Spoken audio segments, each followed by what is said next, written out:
ಬಗ್ಗೆ ಭಾಳ ಸುದೀರ್ಘವಾದ ಚರ್ಚೆ ಅಗತ್ಯ ಇದೆ. ಚರ್ಚೆ ಮಾಡಿ ಆನಂತರ ತೀರ್ಮಾನ ತಗೊಳ್ತೀವಿ. ಎಕ್ಸಾಮ್ಗೆ ಒಂದು ತಿಂಗಳಿದೆ ಸರ್, ಮಾಡ್ತೀವಿ. ಒಂದು ತಿಂಗಳು ಭಾಳ ದೊಡ್ಡ ಸಮಯ ಕರೆದ್ರೆ ಹೋಗ್ತೀವಿ. ನಾನೇ ಫೌಂಡೇಶನ್ ಹಾಕಿದ್ದು CM ಆಗಿದ್ದಾಗ. ಅವ್ರು ಕರೆದ್ರೆ ಹೋಗ್ತೇನೆ, ಕರೀದೇ ಇದ್ದರೆ ಹೆಂಗೆ ಹೋಗುತ್ತೆ.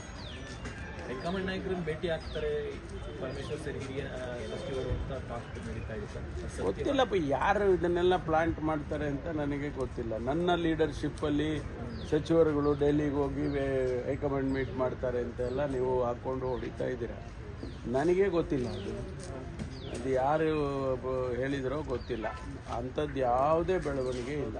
ನಾನು ಡೆಲ್ಲಿಗೆ ಯಾವ ಡೆಲಿಗೇಷನ್ನು ನಾವು ತೊಗೊಂಡೋಗ್ತಿಲ್ಲ, ಅಥವಾ ಯಾವ ಅಂಥ ರಾಜಕೀಯ ಬೆಳವಣಿಗೆಗಳು ಯಾವುದು ಕೂಡ ಇಲ್ಲ. ನಾನು ಮೊನ್ನೆನೂ ಹೇಳಿದೆ ನಿಮಗೆ, ನನಗೆ ಇಲಾಖೆ ಕೆಲಸ ಇದ್ದಾಗ ಹೋಗ್ತೀನಿ ಅನ್ನೋದು ಬಿಟ್ಟರೆ ಬೇರೆ ರೀತಿಯಲ್ಲಿ ನಾವೇ ಹೋಗಬಾರ್ದು ಅಂತ ಏನಿಲ್ಲ. ಹೋಗಬಾರ್ದು ಅಂತ ಏನು ಬ್ಯಾನ್ ಆರ್ಡ್ರ್ ಇಲ್ಲ. ಅಂದರೆ ನಮಗೆ ಅಗತ್ಯ ಇಲ್ಲ, ಅಗತ್ಯ ಬಿದ್ದಾಗ ಹೋಗ್ತೀವಿ.